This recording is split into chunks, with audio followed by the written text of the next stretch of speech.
औज़ुबिल्लाहिमिनश्शैतानिर्रजीम बिस्मिल्लाहिर्रहमानिर्रहीम। आज हमारा चैप्टर नंबर 5 है बच्चों, उसका पेज नंबर 78 है और हमने लास्ट टॉपिक में कैटाइंस और एनाइन की फॉर्मेशन पढ़ी थी और हम लेकिन ये पढ़ रहे हैं टाइप्स ऑफ बॉन्ड्स, उसमें हम आयोनिक बॉन्ड्स के बारे में पढ़ें।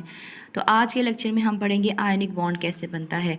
आपको ये तो हम पता है कि ग्रुप नंबर 1, 2, 3 के एलिमेंट्स मेटल होते हैं और वो हमेशा बनाएंगे कैटाइन, और ग्रुप नंबर 5, 6 और 7 के नॉन मेटल्स होते हैं और they will always make anions. Ionic bond बनता है कैटाइन और एनाइन के कॉम्बिनेशन से। तो हम आपकी बुक से डेफिनेशन पढ़ते हैं, यहाँ से हम शुरू करेंगे। ये जो मार्क लगा हुआ है, an ionic bond is a strong electrostatic reaction between positively charge metal and negatively charge non metal ions. यहाँ तक आप डेफिनेशन याद करेंगे आयनिक बॉन्ड के लिए। उसके बाद एग्जांपल्स देखते हैं। एग्जांपल्स में आपको जस्ट अंडरस्टैंडिंग की ज़रूरत है और उसके बाद ये सारा रीड करने की ज़रूरत नहीं है, हम यहाँ पे एक्सप्लेन कर लेते हैं। सोडियम और क्लोरीन के बिटवीन आयनिक बॉन्ड की फॉर्मेशन हम देखें तो सोडियम को चेक करेंगे अगर हम, तो इसका एटॉमिक नंबर 11 होता है। इसके पहले शेल में 2 इलेक्ट्रॉन आएंगे, सेकंड शेल में 8 इलेक्ट्रॉन आएंगे, फिर इसका थर्ड शेल बनेगा, उसमें भी 1 इलेक्ट्रॉन होगा। क्योंकि ग्रुप नंबर 1 से बिलोंग करता है, इसके आउटर मोस्ट शेल में ऑलवेज 1 इलेक्ट्रॉन होगा। क्लोरीन ग्रुप नंबर 7 से बिलोंग करता है, इसका एटॉमिक नंबर 17 होता है। तो हम इसकी इलेक्ट्रॉनिक कन्फिग्रेशन चेक कर लेते हैं।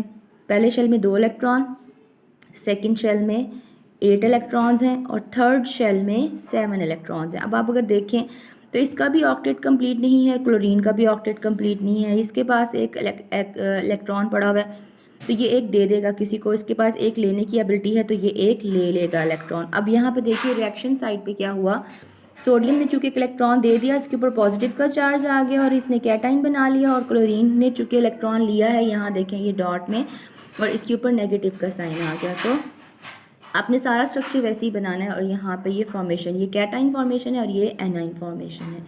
उसको हम सेकंड एग्जांपल पढ़ते हैं, आपकी बुक में है Mg और F की।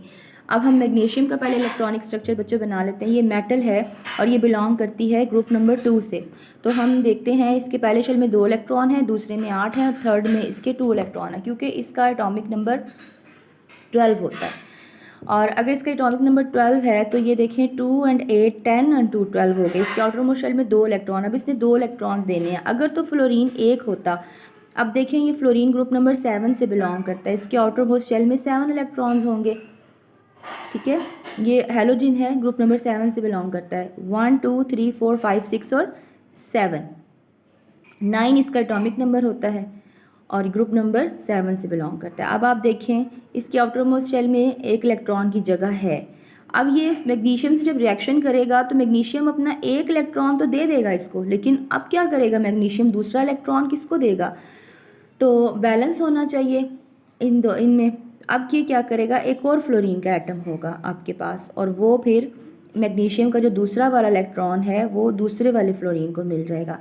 तो मैग्नीशियम हमेशा डायटॉमिक फ्लोरीन के साथ रिएक्शन करेगी, कभी भी मोनोटॉमिक फ्लोरीन के साथ रिएक्शन नहीं करेगी, क्योंकि अगर एक हो खाली तो फिर ये मैनेज नहीं होता। इसका 1 इलेक्ट्रॉन तो फ्लोरीन ले लेगा, दूसरा कहाँ जाएगा। इसलिए इक्वेशन हमेशा ऐसे बनेगी Mg + F2 और MgF2। और यहाँ पे आप देखें तो मैग्नीशियम के हमारे पास थर्ड वाला शेल ख़त्म हो गया, इसके ऊपर +2 का चार्ज आ गया, ये बता रहा है कि ये कैटाइन है, और फ्लोरीन के ऊपर -1 इसके ऊपर और -1 इसके ऊपर, ये बता रहा है ये दोनों एनाइन है। जब आपको क्वेश्चन पेपर में आएगा तो वो Mg और F बोलेंगे, वो यहाँ पे 2 नहीं लिखेंगे। आपको ये खुद याद रखना है कि फ्लोरीन ने मैग्नीशियम के साथ जब भी मिलना है तो 2 इलेक्ट्रॉन्स मैनेज होंगे और ये वाली इक्वेशन बनेगी। ठीक हो गया। नेक्स्ट आपकी बुक में है Mg&O और Al और Cl की एग्जाम